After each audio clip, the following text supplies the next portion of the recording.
Strategy and innovation, if we're honest, usually start with a I don't know.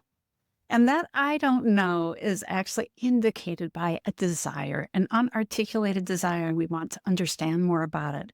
It might be a hunch. Something's happening over here that we should be prepared for. It could be a specific challenge that we feel is ours to solve and to address. Or it could be an opportunity. Like, yeah, we believe that there is a future territory that is ours to own.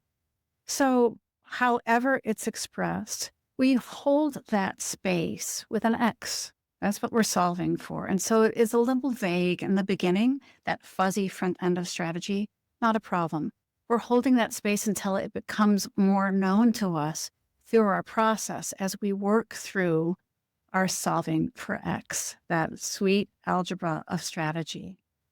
Each time we do that, we go through different rounds, which is what the nature of being on a journey of discovery actually is.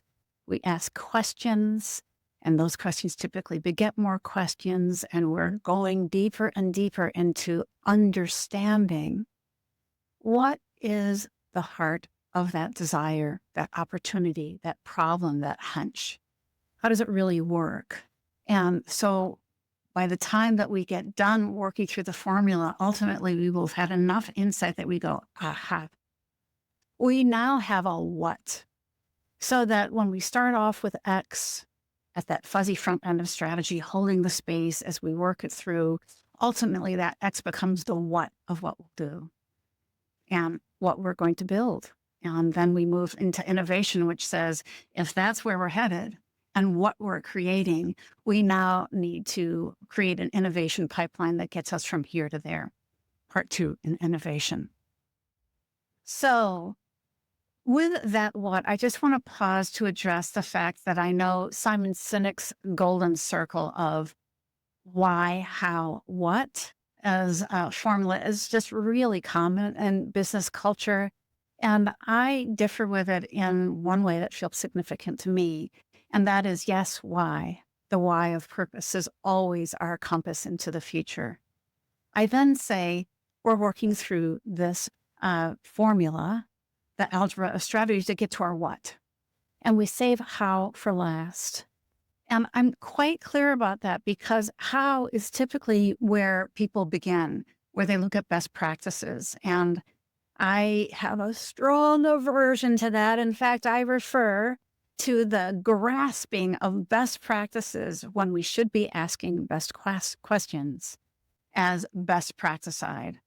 Because if we try to get into how, and we're looking how everybody else is doing it and how we're going to benchmark ourselves, what we've done is committed best practice side, meaning we've killed off possibility of discovery, possibility of actually doing something that is ours. We have seen this through the lens of our purpose, and it is our proprietary advantage to go make that. So we always defer those nudging questions. Well, how are we going to do it? Which is fear of the unknown. We take that fear and we say, we're going to get to you. We're going to get to you when you are so valuable, which has to do with how we operationalize how we're going to get there in execution. Best practices, that's when we look at what other people have done after we've discovered our big what. Anybody else doing this? Are there other models even outside of our industry or from others where we can say, yeah, let's take a look at how this is executed. Save it for last. All right. So we keep the space open with open questions about the nature of something. How does this work? Why do people want it anyway? What's it going to take to get there? What are the conditions of people's lives? That's a big one for us. You saw me working that out in the Purina case study where the X was a goal of we want to see 10 million more pets in loving homes in 5 years' time. And that I translated into a best question of why do people own pets? Like, what's that about? What's the motivation of that relationship and that attachment? And if we understand it, might we be able to tap into it so that we can actually create a strategy that moves more people who love animals and benefit from those relationships there. So that question of how do we reach that goal stirred another question of why don't people own pets, which stirred another question of when are they ripest, most ripe to invite that relationship into their lives, which stirred another question, which is, and how do we make that easy for them? And so we were drilling down at different layers. And your questions don't have to look like those. That is just one instance in which one question begets another, because that is the nature of a good question. E. Cummings has this beautiful phrase that he says, always the question, what is it?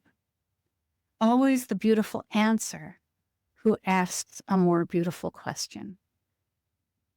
Always the thing that arises in your mind of, I think I see that, then stimulates the next question, which is actually usually the next level of depth and insight that we need to go. So in this way, I view questions as dialogic. They're a conversation with the material. They're a conversation with what we don't know. They're a conversation with inquiry that kind of like it opens up new spaces and then asks more. So just know that it's not about getting it right. It's just about following